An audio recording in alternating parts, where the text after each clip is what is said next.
The leadership and members of Women in Politics Forum of Nigeria have presented their views to the panel set up to oversee the process of the review and alteration of the 1999 Constitution in the best interest of all.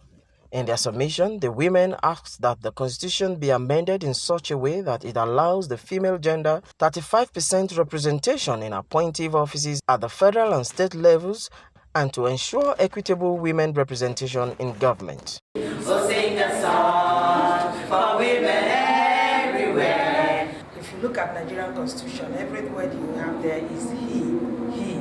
There is no provision for she. And then the interpretation of the Constitution, the interpretation clause, there's no provision to say that wherever you find he should be taken to mean he and she. So the public, they don't see us as people who should participate in governance, since the Constitution do not even have anything about us. A lot more of awareness needs to be made, even by our male counterparts and the general public, that women in politics are not women without ideas. They are not women who do not have important things to do. They are not wayward. They are not prostitutes. And they are not layabouts. Women in politics, like you have women in business, women in academia, women in oil and gas, women in market, women in trade.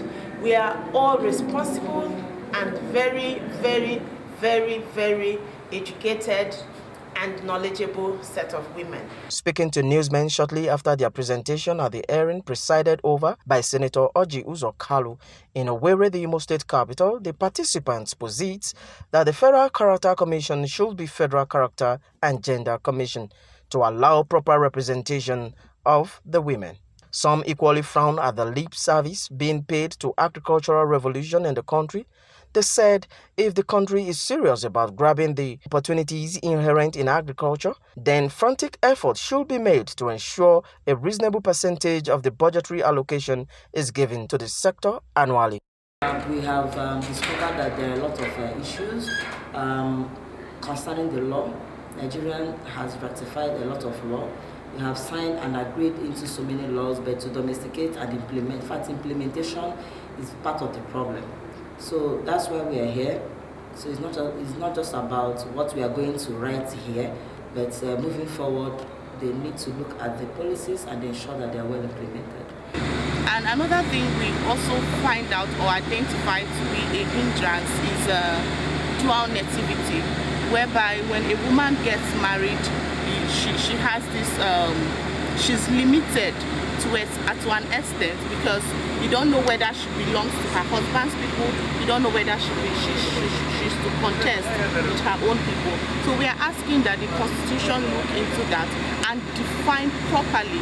There's this declaration, Maputo Declaration, that came in 2003, asking that all the nations who signed on to that treaty or convention must allocate at least, not less than, at least 10% of their total national budget to agriculture. We keep paying lip service to agriculture, so we're asking constitutionally, let this become a law in Nigeria, that there's no budget that has less than 10% of the total allocated to agriculture, so we can have tractors, we can have agribusinesses thriving in Nigeria, and poverty can be eliminated. With the ongoing process for the review of the Constitution, it is hoped that Nigeria will at last come up with a workable document that will provide lasting solution to the numerous problems facing the nation.